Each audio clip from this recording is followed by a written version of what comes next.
Face verification করলেই মিলবে verified batch ফেসবুকে।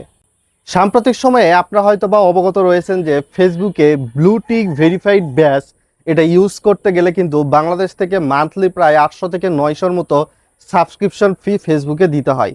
তো বর্তমান সময়ে কিন্তু অনলাইন বা সোশ্যাল মিডিয়ায় বলতে পারেন এআই ব্যবহারকারীর সংখ্যা অনেক মাত্রায় বৃদ্ধি পেয়েছে।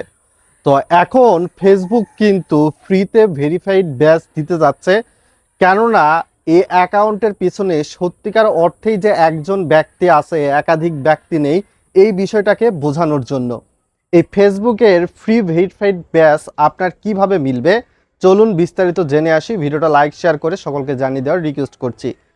সাধারণত ফেসবুকে এই ফ্রি ভেরিফাইড ব্যাচটার মাধ্যমে দেখা যাবে যে ফেসবুক আইডি আসল নাকি নকল, তারপর বিশেষ করে যারা গ্রুপে জয়েন হবে, গ্রুপে পোস্ট করলে বা কমেন্ট করলে পাশে ভেরিফাইড ব্যাচ দেখাবে। তাছাড়া ফেসবুকে মার্কেট প্লেস যেটা রয়েছে সেখানেও সাধারণভাবে যিনি তাদের ফেসবুক আইডিটাকে ভেরিফাইড করবে ফেস ভেরিফিকেশনের মাধ্যমে, তাদের একটা ভেরিফাইড ব্যাচ কিন্তু দেখাবে। যারা ফেসবুক ব্যবহারকারী রয়েছে, যারা পূর্বে কোনো ফেসবুকের কমিউনিটি গাইডলাইন স্ট্যান্ডার্ড ভাঙে নাই, রুলস ব্রেক করে নাই, তাদের জন্যই কিন্তু এই সার্ভিসটা উন্মুক্ত করা হচ্ছে। তো ভবিষ্যতে গিয়ে যদি আপনি কমিউনিটি গাইডলাইন স্ট্যান্ডার্ড ফলো না করেন, তাহলে এই ভেরিফাইড ব্যাচটা কিন্তু আবার রিমুভও হতে পারে। ফেসবুক এই বিষয়টা নিশ্চিত করেছে। ফেসবুকে এই ভেরিফাইড ব্যাচের মাধ্যমে স্পষ্ট করছে ভেরিফাইড ব্যাচ কোনো ব্যক্তির মতামত, কর্মকাণ্ড বা বিশ্বাসযোগ্যতার পূর্ণ নিশ্চয়তা নয়। এটি শুধুমাত্র একজন ব্যক্তির পরিচয় যাচাই সম্পন্ন হওয়ার একটা স্বীকৃতি।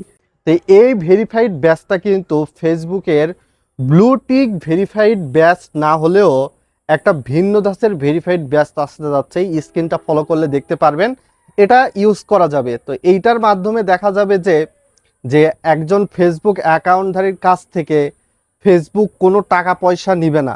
আর এইটা কিন্তু পাইলট প্রজেক্টের অংশবিশেষ হিসাবে প্রথমে ইউকে, ইউএস বা কানাডা, পর্যায়ক্রমে সারা বিশ্বের সকল দেশের জন্য কিন্তু উন্মুক্ত করা হবে। তো এই ফেসবুকের ফ্রি ভেরিফাইড ব্যাচটা নিতে গেলে আপনাদের কিন্তু কিছুটা ওয়েট করতে হবে। যতটুকু আমরা বুঝতে পারলাম ফেসবুকের সর্বশেষ প্রতিবেদন থেকে এই বিষয়টাই নিশ্চিত করা হয়েছে, এবং সরাসরি ফেসবুকের যদি অফিসিয়াল পোর্টালে যান, ইনসাইট পেজে যান, সেখানে ওই বিষয়টা উপলক্ষ করতে পারবেন।